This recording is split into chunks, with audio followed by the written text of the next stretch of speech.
When I was first introduced to do something like this, maybe 500 people, 1,000 people, I literally would come in the room, and as gifted and as talented as I was, even though I belonged and I had everything I needed to do, I would walk in the room and feel like I don't belong in this room. I remember, same gift, the videos had already been out, my numbers were great, and I would come in rooms and go, or like that room, like I go to a high school, like boom, I go to a youth detention center, boom, I go to a prison, boom. I come to corporate and go, I don't know if I belong in here. Everybody in the room don't look like me. They don't come from where I come from. I don't know if I belong here. And I'll never forget. And I started talking to Les, and I started naming like, yo, you, Les Brown, this person, #1 in the world. He said, don't you ever say that again. I said, don't say what? He said, you the best in the world right now.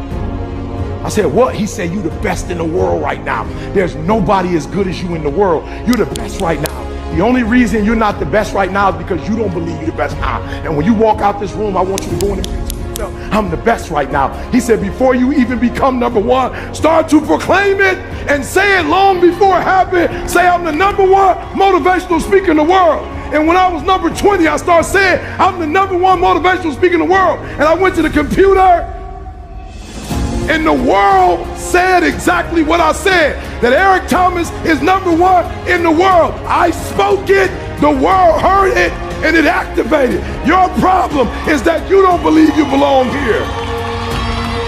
Your problem is that you don't think you should be sitting down here.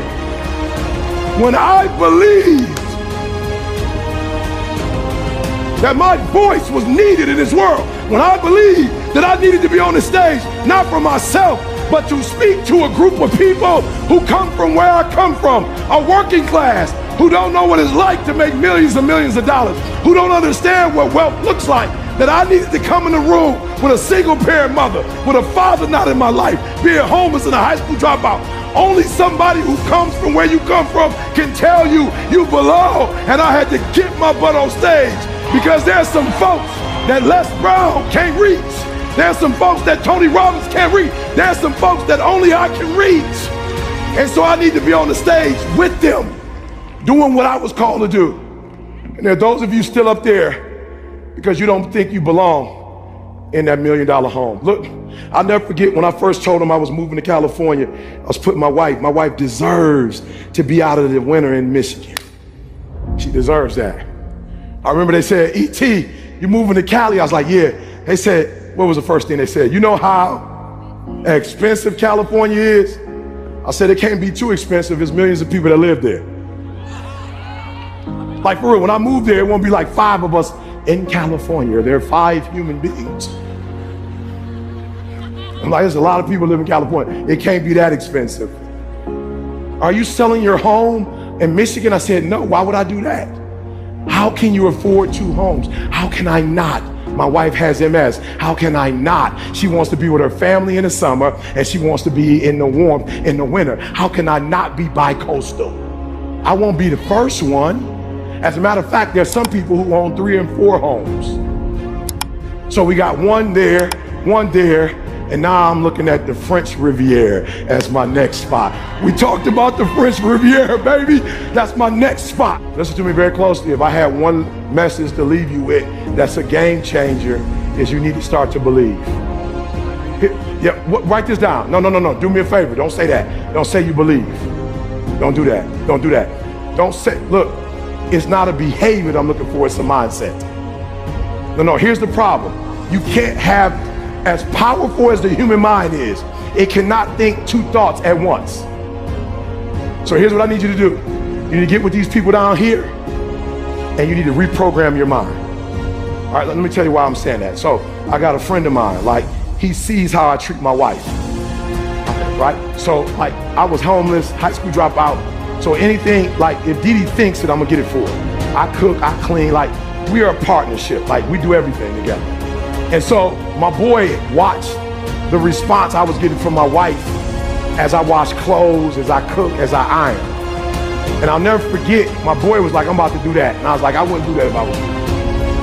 He was like, no, I'm gonna start doing that. I was like, I wouldn't do that if I was you. And he didn't understand what I meant. But what I meant by it is, you're going to do it but you're not going to be able to do it consistently because you're mimicking my behavior, not my thought process. See, you're going to stop ironing clothes because somewhere in your mind you think your wife is subservient. See, somewhere in your mind you think your wife was born to take care of your needs. I'm not saying there's nothing wrong with that. I'm just telling you can't do what I do with that mindset. Like you can't believe, because so now you're going to start ironing clothes and the people in your culture are going to say, what are you ironing clothes for? That's a woman's job. See, I don't have a problem when people tell me, I'll never forget, I was on the floor in an apartment we had and I was mopping the floor on my knees and my boy came in and was like, what are you doing? I was like, I'm mopping the floor. You ain't never seen nobody wipe the floor. He was like, not on your hands and knees. I was like, yeah, my wife is a neat freak, so I got to get on my hands and whatever. He was like, yo, bro, you whipped. I was like, you ain't know that? What, you trying to embarrass me? You just found out I was whipped, bro? He was like, yeah, you whipped. I was like, I see that as a compliment. Whipped. Bruh, when I was homeless and living in abandoned buildings, my girl would sneak me into her crib. When I didn't have a job, she would give me her allowance at 15. When I went to college, she was the one that said, go get your GED and follow me to college or I'm breaking up with you. When I started my speaking career, she was the one that got her job first as a nurse, and we had health insurance, and the first house we bought, my credit was so messed up, she couldn't even take my last name. She bought the first house with her credit. What do you mean about, yeah, I'm whipped and loving it. I'm about to buy me a shirt that said whipped. So you ain't even gotta ask me. Are you hearing what I'm saying? I worship the ground she walks on because she been there for me since day one. So you can't mimic what I'm doing if you don't think like I think. I look at my wife as a queen. You look at your wife as your servant. There's nothing wrong with that. There's nothing wrong if you guys have those roles. There's nothing wrong with that. I understand that. I've been with my wife my whole life. All of my success. I can't even divorce her because I don't know what's mine and what's hers. Like I never accomplished anything on my own. You're not hearing what I'm saying. So there are those of you who want to mimic their behavior. It's not their behavior you need. It's their mindset that you need. It's the way they think is what you need. And when you begin to think, let me say this to you, and this is gonna be weird for my working class people. I actually worked harder when I worked. I know I got a GED. I'm so simple. It go right over your head. I'm gonna say it to you one more time.